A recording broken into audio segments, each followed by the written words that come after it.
Good morning. My name is Renee Nellenbach. I'm the principal of this wonderful school, Lakewood Elementary. I wanted to take a minute to welcome all of you and to celebrate this amazing day that we have here on this first day of school. We're honored today to have many members of our press, our amazing faculty, several of our school board members, our superintendent, Dr. Grego, and of course Governor DeSantis with us here today. We couldn't be more proud of the accomplishments that we've made this year, and without further ado, I'd like to invite him to the podium. Okay. Well, thank you. Congratulations on the promotion. Thank you. Yes. And I also want to recognize Stephanie Woodford, who was the principal here and has done such a great job. We also have Richard Corcoran, our Commissioner of Education, Superintendent Mike Grego of Pinellas County, and we have Representatives DeSigli, Coster, and Latvala. So I want to thank you for supporting our initiative. Last year at this time, as many of you remember, it was, oh, you can't do school in person, it's going to be so bad and everything like that. And our view was we had seen through observed experience and data, other parts of the world, even other parts of the United States, that in-person learning was, of course, vital to our kids' well-being, but also was a low-risk environment as it relates to COVID. And so we felt that every parent needed to be able to send their kid to school in person, that was something that was important. We, of course, provided parents with the ability, if they preferred to do remote, that would be their choice, and we understood that, but we thought it was very important. And it was not easy, and obviously we pushed at the state level, but you had to do, I mean, the rubber met the road here in these districts. I mean, people like Mike and then the principals and the faculty being able to do this in really different situation, in a more challenging situation. And so we really believe that what was done last year by having the kids in person is going to have probably as lasting of an impact as you can have, because the alternative of them not being able to access in-person learning, I think we've seen through other parts of the country, would have just been totally catastrophic. It would have dug us in such a hole. I think a lot of kids would have just totally fallen off the radar. It would have had a disproportionate effect on low income and working class families. It would have really been detrimental to a lot of our single mothers. So we thought it was important in this legislative session to recognize what so many of our principals and teachers did. So I called for $1,000 bonuses for all principals and all public school teachers throughout the state of Florida. And with the help of some of my friends here in the legislature, they approved it in the budget, and I signed the budget in June, and we were able to deliver on that. So it was a total of $215 million to make the bonus payments possible, and we think it was something that was well deserved. I also called for the same bonuses for all our first responders in Florida, and so all sworn law enforcement, fire, rescue, and EMTs, we also got similar bonuses approved from there. It's actually down in Surfside yesterday, meeting with the Task Force 1 and 2. We were able to hand out checks to them.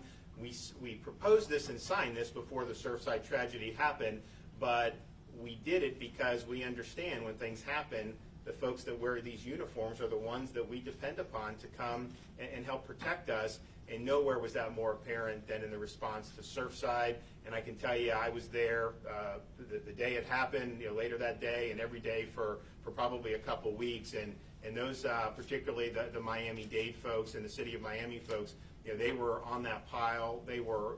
It was very emotional. It was something that they were invested in, and they did save a lot of people, obviously, in those early hours. And they worked tirelessly to find anyone they could. And I know that a lot of the families appreciate all the great effort. And so we're able to do that. Also, our police officers who haven't always been treated well by our society in the last many years.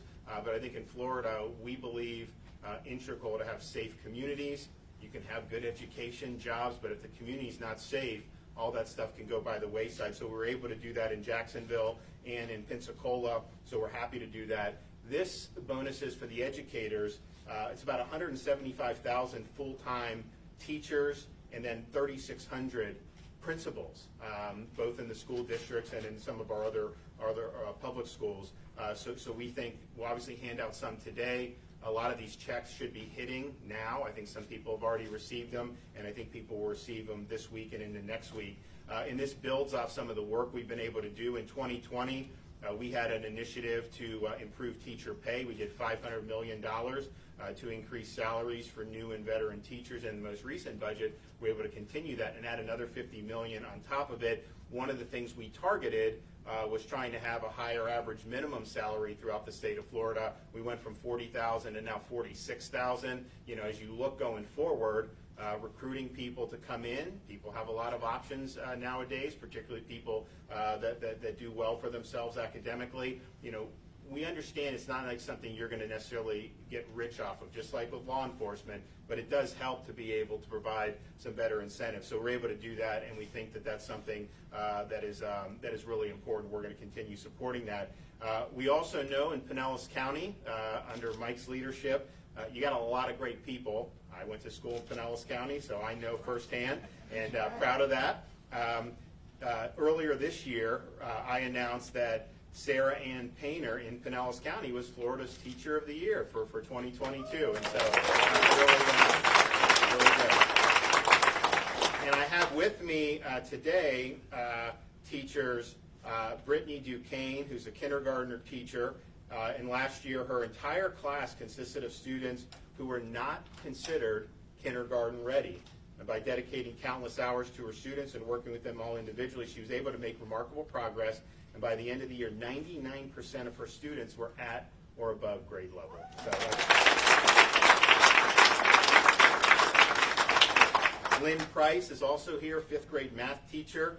When you're in a COVID situation and you have quarantine and remote, it makes it very challenging. But she was able to include all the remote students, a student who happened to be quarantining simultaneously in her classroom to make sure they didn't fall behind. She teaches her students to take ownership of their education and shares with her classroom the data she tracks for each student's performance so they can see where they are and where they need to be. So we thank her for her hard work. And it's teachers like Brittany and Lynn, along with leaders like Mike Grego and, of course, our new principal and our former principal, who really help contribute to better outcomes for our children. And to that end, while schools across the country, many of them weren't even open for in-person education last year, Lakewood Elementary went from an F grade in 2019, the last year we issued school grades, to earning an A in 2021.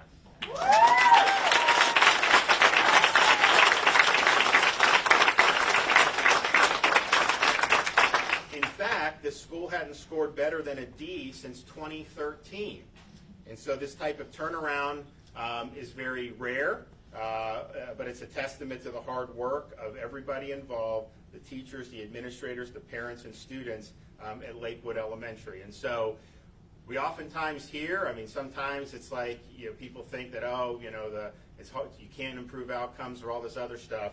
Well, Lakewood Elementary is a success story. It's an example of a tremendous turnaround. And you know what? That turnaround, what that's going to mean for these kids throughout their life, it's going to take us years and even decades probably to measure it. But if you look at all how people perform in elementary school, when they fall behind by, say, 3rd grade, the chance of them having an academic resurgence and becoming very proficient, it just declines considerably. So what you've done is you've taken F performance, made it an A performance, and you've given all these students a foundation that they're then going to be able to build upon as they continue with their schooling.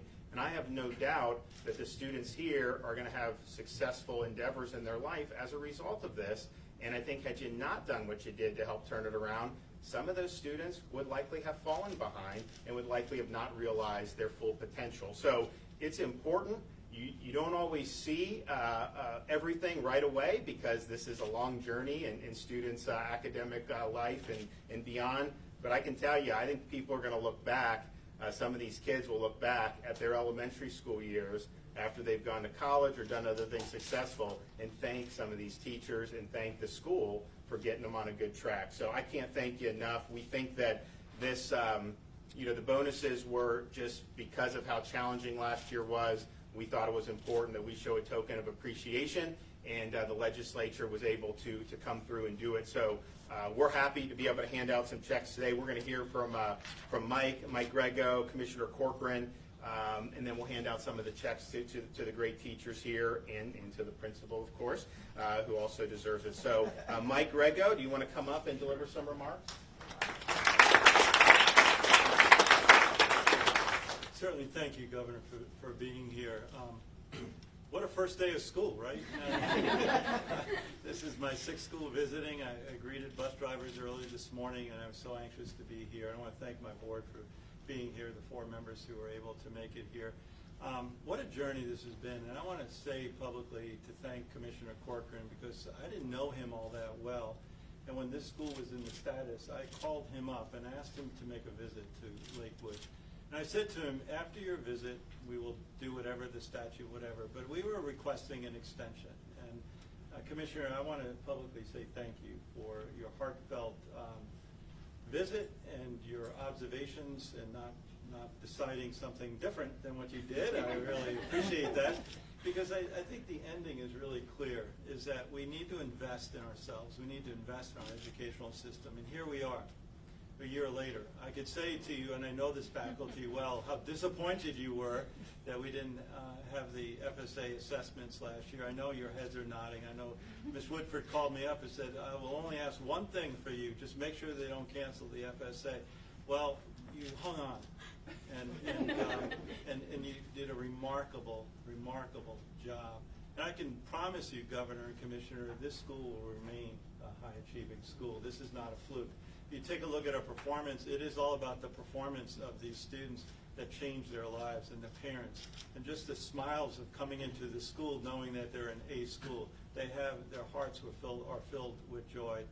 Also want to thank you, Governor, and the state and elected officials for providing that $1,000 to our teachers and principals. What that allowed us to do as a board and as a district is that we're giving every employee in our district that $1,000, and your ability to do that provided us the ability to leverage those dollars. So, you know, our employees are grateful. So every single employee in our district received the same bonus. I want to say thank you, Governor, for allowing us to do that. And lastly, this district, and I know you're proud of it, you went to this Dunedin High School, but this district also has a starting teacher salary of $47,500, and we hope not to stop there. We're on our way to $50,000, and we really truly want to continue to attract the very best teachers, not only to the state of Florida, but certainly to Pinellas County. So thank you, Governor, thank you, Commissioner, for your dedicated service to our district.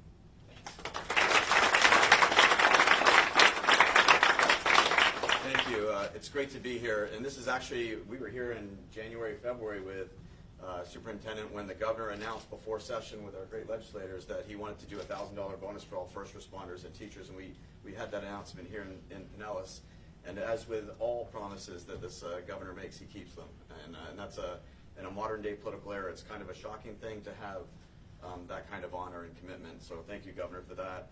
I do want to say, since it is the first day of school, and you go back to last year and where we were, and I remember like in the summer and you turn on the news and it would be like still lockdowns, shutdowns all over the country, and I remember it was like Groundhog Day. You'd wake up every day, it's like, what is happening to our country? And it just wasn't the case in Florida. And I remember when we opened up schools and we had the great support of the superintendents, and the Governor announced that we're going to open up schools and we're going to have face-to-face instruction, and the outcry that came with it. And I remember thinking, and part of my mind is like, well, you know, let's see how it goes. And on day one, 99, 98, 97, 95% of our teachers across the state, despite what the rhetoric was, despite the noise, they came because they wanted to be with their students and they wanted to impart that great education. And the Governor said it before, you look at Florida, and during that time, when schools opened, and the reason our schools opened is because our teachers came and they did a phenomenal work with our students. But when that happened, guess what could happen? Even our first responders could go back to work. We could all go back to work because our kids were in school and they were in that great environment. And so really when you look at it from the state standpoint, the economy, everything, our teachers literally, you know, COVID attacked us and our teachers fought back, and that's what changed the state of Florida. And so for that, it's so good to be able to give you and be here with the Governor to give you these bonuses. But it's also, as Mike said, it's special to be here at Lakewood Elementary, because what the Governor had said earlier, is it's the children that are at risk. It's the low-income kids that are most vulnerable to getting left behind and never be able to be caught up. But to be here at Lakewood, that during COVID, this horrible educational year, when everything's going to heck in a handbasket, and here at Lakewood, we have a school that went from now, the dirty secret is you weren't an F. You were probably already an A from the previous year, but we didn't test you. But you went from an F 2 years ago to an A when you finally got tested. Come on. Yeah. And so, but that's such a testimony to the great work that you guys do. And so look at these kids and what they're going to have, because during COVID, literally state after state after state still closed all the way till now. And they'll probably stay closed because the continued outcry, but not here, and especially at Lakewood Elementary. So thank you for your great work. And thank you to the legislature and to the governor and all of us for recognizing your heroism. So thank you.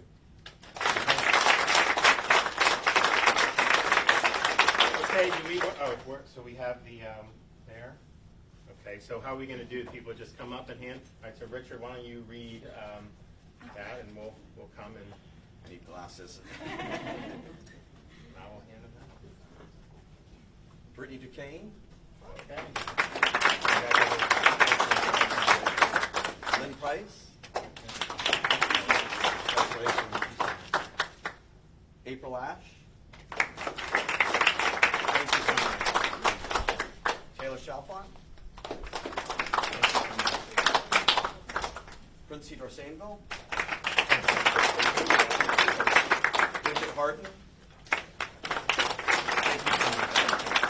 Melissa Olson. Ashley Carson. Deirdre Smith. Jake Weininger. And of course, Stephanie Woodford.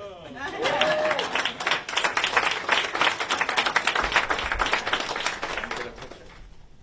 Go. You can get it again too. All right, we got it.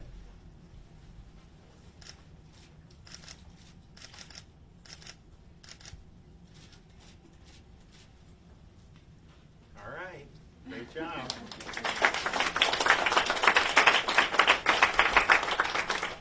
Well, thanks again.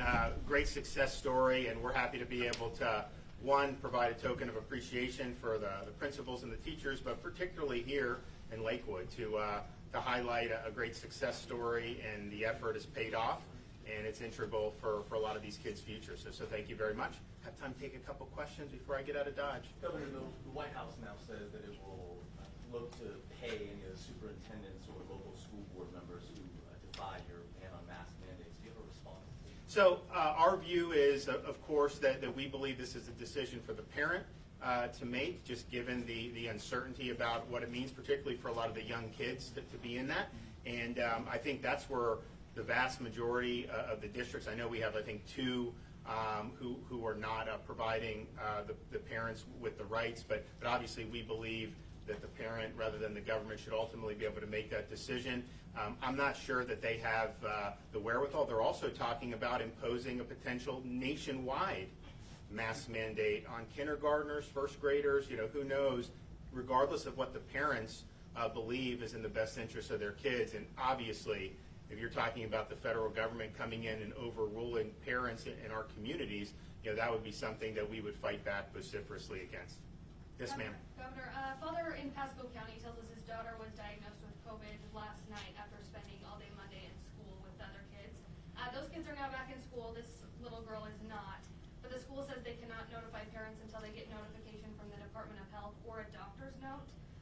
This circumstance will likely happen again at some point this school year. Just wondering how parents are supposed to make informed decisions about the safety of their children. Well, I think we've had a year of this where obviously if people are sick, the school districts are doing the right thing and sending them home. And of course, if somebody tests positive today, they obviously got infected before school started, so I don't think you could attribute that to being in school. And I think what we found, fortunately, is there's actually was higher infection rates when you're just in the community versus when you're in the classroom, particularly for the younger kids. These kindergartners and first graders, they're not people that are really transmitting this in significant levels. So that's something that's very important in terms of looking at how that's being done. And then, of course, one good thing this year, last year, we didn't have any vaccines available. We didn't have any real effective therapeutics until the winter. We now have Regeneron, which we're going to talk more about because I think that's been very successful, but I think it's underutilized. And so we feel like we're in much better posture. And so I think what they do is just do what they've been doing. And if there's somebody that's sick, stay home. I don't think, though, we want them sending home students who maybe just had a glancing contact in the hallway with somebody, which is what, when the schools first started last year, there were some school districts in Georgia, if someone had tested positive, they would find anyone that was ever in the same vicinity, the same room almost, would get sent home. We don't think that that's the way to go, but we trust the school districts to basically follow similar to what they've been doing. Governor, we know that pediatric cases are on the rise. Will the state be keeping track of the COVID cases in school and then producing that data on a regular basis? I have to ask the Department of Health in terms of are they going to do school-based. I know they did last year for most of it. One thing I think is important to point out about the pediatrics, because, look, we saw this last year when school was coming in. There was a lot of things put out, and I think sometimes there's agendas at play or whatnot. So what we have in Florida is we have about 1.3% of the COVID-positive patients that are hospitalized are pediatric cases. And for the whole pandemic, we've been between 1.1 and 1.4% of the census on any given time has been pediatrics. So there's been no change in the proportion of pediatric patients who are COVID positive. Now, obviously, we have more people that are COVID positive in hospitals than we did 6 weeks ago. And so the raw numbers are increased for everybody, but there's not been an increase in the proportion. And I think that's important to point out because some people, you hear a lot of stuff, does Delta behave differently vis-a-vis kids than the kind of the previous iterations, which fortunately have a very minor impact, particularly on young kids. And the answer is, in terms of the hospitalization percentage, we've not seen any change in that in Florida. Clearly, we're at the top of a wave here, so you're going to see more cases and infections diagnosed. It's also important to point out that of the COVID-positive patients in hospitals, about 25% on average are not being treated for COVID. In other words, everyone gets tested who goes in, and if you're positive and you have a different procedure, you still classified as COVID-positive patient because they want to isolate and make sure you're not spreading it. For pediatrics, depending on the hospital, it's typically between 20 and 40% of the pediatric COVID-positive inpatients are incidentally COVID-positive. In other words, they're there for a different reason. They get tested when they come in, and then they happen to test positive for that, but they're not being treated for COVID. Also, I would point out, there has been an increase in pediatric respiratory virus admissions over the last really many months, and a lot of that is attributed to the resurgence in RSV. And so that's something just, as a parent, I have young kids. COVID I view as a very minor risk. RSV is a little more serious, and it just shows kind of certain things that are focused on versus not. I've had doctors tell me that parents have come in with kids who are sick. They've gotten a negative COVID test and a positive RSV, and the parents were relieved at that. That's the opposite, because RSV is something that we think RSV has peaked in Florida. If you look at it, is trending down, but RSV was very modest when last year with COVID, and whether that's viral interference or whatever you want to attribute to, but it's been much higher levels throughout the whole country there. And so when you see pediatric admissions, some of them may be COVID positive or suspected COVID, and it may ultimately turn out that RSV is what they end up or being treated for. And again, we think that's peaked and is going down in Florida, but that is something that I would say, just as a parent of young kids, that's a much more significant risk, than COVID has proven to be. Okay, well, thanks everybody. We appreciate it. We'll see you guys soon.